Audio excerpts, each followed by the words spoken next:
You're tuning in to Financial Fitness Northwest live on 1150 KKNW, where we help you navigate the mortgage and real estate market with expert advice from knowledgeable and trustworthy industry professionals. Now here in studio, we have Ronny Wilson, Senior Agent and Managing Partner of Icon Real Estate. Ronny has had an incredible career in real estate over the last 18 years as a full-time broker, currently a broker and owner of Icon Real Estate Group. Ronny is endorsed by Dave Ramsey and a certified John Maxwell trainer and speaker. He is also a real estate investing consultant. Ronny has closed over 1,000 transactions in his personal business, in addition to the Icon Real Estate Group, which is just shy of 1 year old and on track to close $30 million their first year. So that's awesome. Ronny resides in Kent with his wife and 4 kids. Welcome, Ronny. I'm back. Yeah. I cannot believe you had me back. You should have learned your lesson the first time. No, we've got some real talent in studio today. Ronny is our He is our first second-time visitor on Financial Fitness Northwest. Very exciting. It's a crowning achievement in my life. Thank you. Yes. We'll have to might be a trophy for you after this. I was going to say, there's not even like one of those Polaroids on the wall, like an all-you-can-eat place or like a contest. I'd like to at least see something. We need to add that to your bio because it's another accomplishment. That's a great point. Redo the commercial. Returning guest. Well, we're so glad to have you in here all about Icon because we didn't get to talk about that too much last time. Yes. And so, can you share, just like talk to us a little bit about Icon, how you guys got started? Yeah. Doing real estate traditionally independent by yourself is kind of how it was, especially 1999, 2000 when I started. And I don't know, I came from a background of like in a retail. And for those of you who have done retail, you know that there's a lot of moving parts, a lot of people. And I really loved, I love people. And I loved the group aspect of accomplishing things. Although it's incredibly stressful, it's also rewarding when a group of people can do something that no one person can.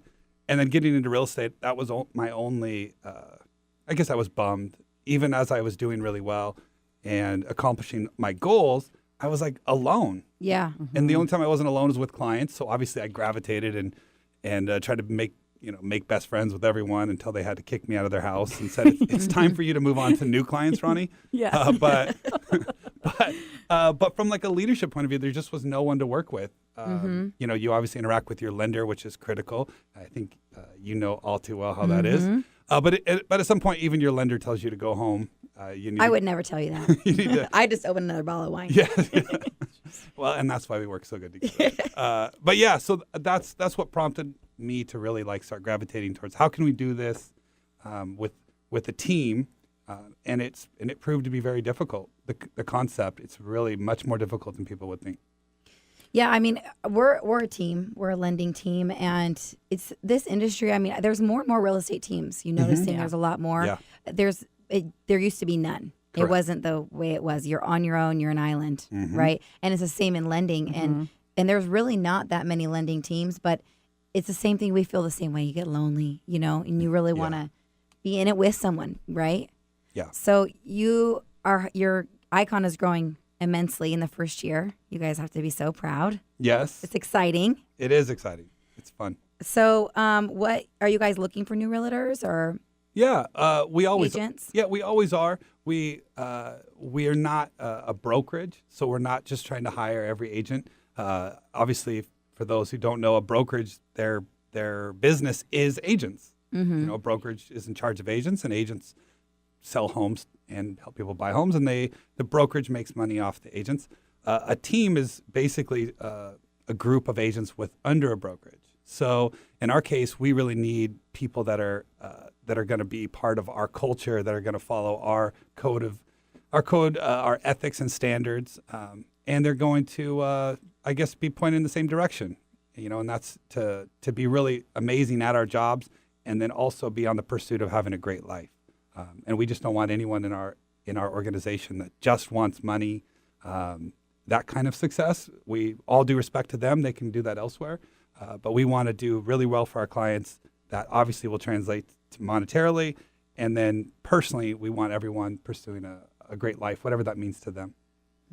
So would you say, I mean, like we recently hired a new assistant for our team, and we wanted experience to some degree, but we really were more about the fit of the person. Are you thinking find the right person and train them what they need to know, or? Yes, I that's exactly what we believe. Yeah. We feel like if you find the right person, so much so that if you find the right person who's really, really true talent, we call it, they're just talent, that you find a position for them if it's possible. Now, sometimes it's not possible. If I found the greatest mathematician, You're like, I don't necessarily have their highest and best use should be at NASA, but if we find someone super, super talented, that's who we want. And then, and typically there's ways of finding out if someone's talent.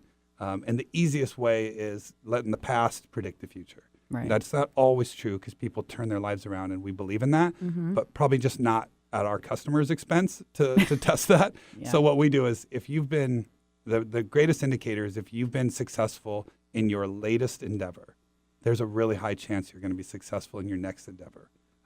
It's rarely luck, is what we believe. So what skills or, personality traits, attributes are you looking for in new agents? Well, most of it's social IQ, to be honest. Can they respond to social cues? Someone's tapping their watch or rolling their eyes, and you're not picking up on those social cues. It's going to make everything more difficult in person-to-person communication. So besides just being, we could say problem solver, we could say all of the standard things, and I think those are obvious, but you don't always know that until you get to working with them, until they've been tested. So we really rely on the DISC test. It's a personality test that just kind of tells what type of person they are. And then from that, if it fits the role, if they're a dominant, aggressive type person, then they would fit better in sales, that really requires them to hear no's. And then if there's someone that's more reserved but better with details, then we obviously would encourage them to consider looking over contracts and help them make sure that we're compliant, because comes natural to them. But outside of those kind of obvious skill sets that match, and hoping that we find someone who's honest and integrous in our backgrounds searches we do, but the first thing we're looking for is, do they have a high social IQ? When you meet them right away, is this somebody that you're comfortable just being around? Right. Because if you're not comfortable being around someone, then you're not going to probably do well meeting new strangers from all different walks of life for months at a time, because this is a long-term game, the real estate. Well, I would say you guys have done a pretty awesome job. Yeah, you have. Well, I thank you. We've met your team, and everybody is just really quality people. Yeah. I mean, someone like you want to, have over for Sunday dinner kind of thing. Yeah. They're thank really, you. really They great are. people. So I'm curious, what made you kind of switch your attention to training and mentoring away from just doing your own real estate business?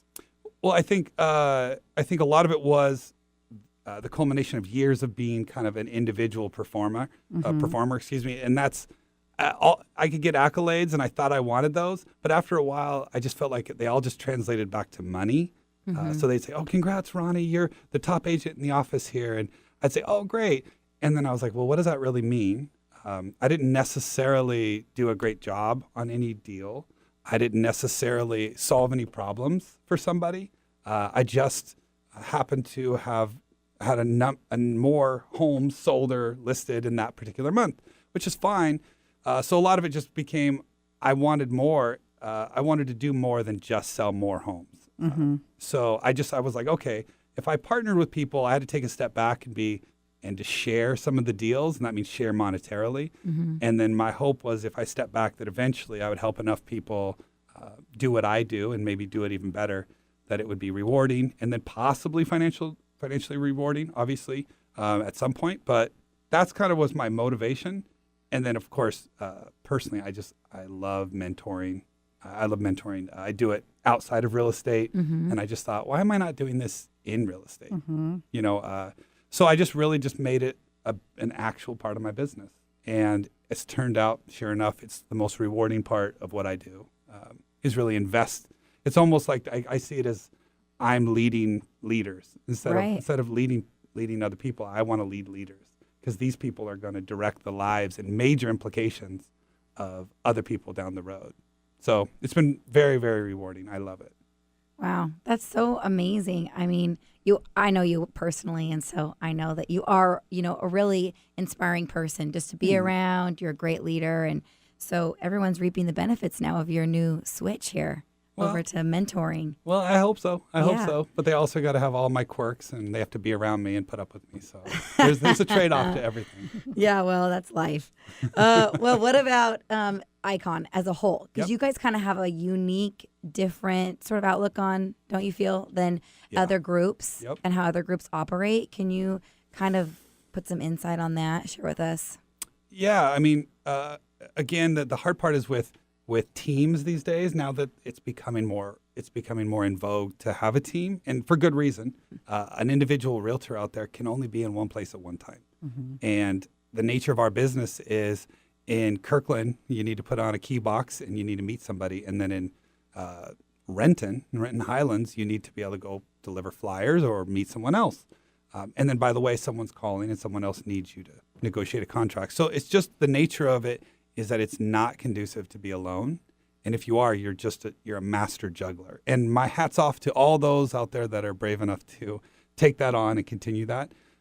But I found that comes to the expense of your family. Right. A lot of hours, right? Yeah, and something's got to give. Yeah. There's just a lot of times where, sorry, kids, Can't make it. I can't make it. I got to go. Mm-hmm. And so that's not fair. It's not fair for me to pick on these, individual agents or individual insurance brokers, mortgage brokers, anyone who owns their own business.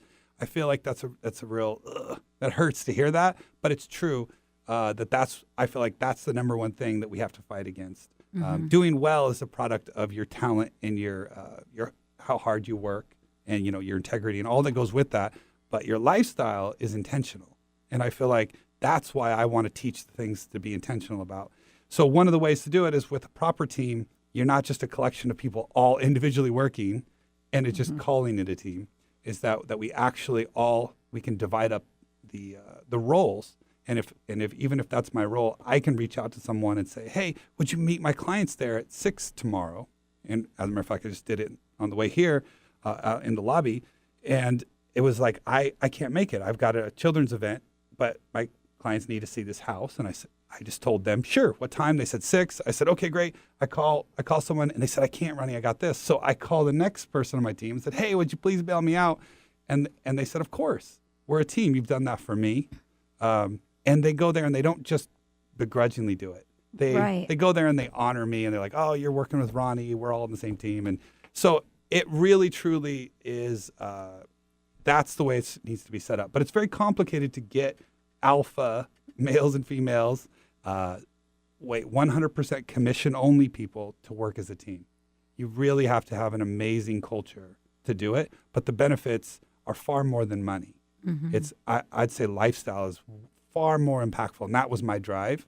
And that's my drive for everyone who works with this team is that I want to at least give them everything I know about lifestyle because I think their family deserves that too. Oh, that's amazing. It is. It's really cool. What do you think the biggest misconception is about realtors? Oh boy, that they're all full time. I'd say when you meet a realtor, everyone presents themselves, especially or if they have a nice car, they're doing well. Oh gosh, Right. That's even bigger. I'm thinking if you have a really nice car, you're doing well, which wouldn't bode well for my Prius. But Well, I feel like that's a misconception in life, which I Yes. learned way early on in lending that, just Yes. because you drive a, Escalade doesn't mean you can still have enough money to buy a house. It's funny if you wanted the insider tip to picking a realtor, I'll tell you that the nicer the car is typically the newer they are in real estate, regardless of their age. And then as they become more and more settled and realize what what this business is about, what you don't want, and that's huge lease payments when you don't get paid weekly. The old pros, regardless of their age, they have more and more modest vehicles. So it's funny. It's actually when I can spot realtors even in when I travel. I can spot the realtors that are old pros and the ones that are they've been in it for 3 years, still trying to make it with a $800 lease payment.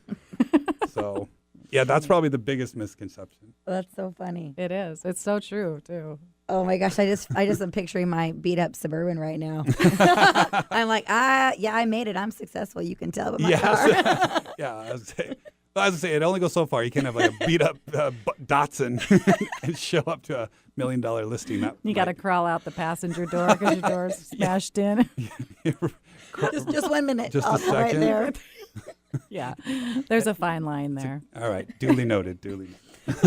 So can you share a little bit? I mean, obviously we've talked a lot about Icon and you as a Yep. whole, but you guys are really succeeding. I mean, 1 year in, Icon is doing fantastic, and you yourself, you've come so far. You've been so successful, even really young in the business. And what do you attribute to like your success over others that aren't quite there yet? If I had to attribute anything to whatever I've been fortunate enough so far to accomplish, which is obviously modest compared to others, I would just say I'd owe it. My style has been that I've never put money over anyone, and that sounds simple, but in real estate, there's so many scenarios where the other broker, there's a competing broker. I always treat them better than I think that they deserve, like as best as I can. I try to honor them, and instead of the opponent, which so many times I just am baffled by people who call and adversarial and combative, and I'm like, that's not necessary. And but for some reason, that's just what they were taught. So I would say just the most important thing within the business is that I would say to any realtor out there that wants a great career is that treat every agent you talk to with the utmost respect, because it comes full circle. Even though there's 20,000 agents or something, believe it or not, I run into people every day and they're like, oh, and everyone treats me great because I've treated them great over the years. And the old saying, people won't remember what you said. People will remember how you made them feel. Right. So you really make someone feel, dumb or feel belittled. They'll remember you for that. And the second thing I would say would be whenever there's a dispute, I will pay. Like if there's a problem and we're not sure whose fault it is or we don't know what happened, I just immediately start with the idea that this is my responsibility, and from there we work it out. That way it's going to be okay, and my voice comes across to my clients, other clients, whoever. It's going to be okay because I've already decided it's paid for, the problem, regardless of whose fault it is, because you'll live to have another day. And for realtors out there, you're like, well, I don't want to work for free on this deal. It's not my fault. I would say, well, sometimes you have to work for free and everyone else is happy so that you don't have everyone unhappy and a small claims court. So not only did you not get paid, now you have unhappy people with you and more problems. So one of the best things within the deal that you could ever do is even if you make zero money on the deal and it's not your fault, do the right thing, and make sure that the people in the deal, the seller and the buyer, are taken care of, because they're the most important parts of that what's going on anyways, who we serve. So and then of course try to be a great person outside of real estate. If you want to have clients, you can't just be a good person while you're being a realtor. Right. You just kind of have to be a good person, right? You kind of just got to be a good person. Which always. I think that probably it holds true for any one of us, right? We Yeah. got to just be the best we can. Well, Ronny, it's so fun having you on. Why, thank you. And we appreciate Yes. you coming back, and always a lot of great information. And I don't know who wouldn't want to work with you guys, because you guys are awesome. I Icon know. is My all-time favorite people. Yeah. Oh boy. Well, Super thank great. you. You guys are awesome. Well, thank you for tuning in to Financial Fitness Northwest. When we come back from the break, we will be talking with Patty Skelton McGugan from YES and we'll be learning about how they are serving our youth. To find out about any topics discussed on today's show, you can find us online at www.financialfitnessnw.com.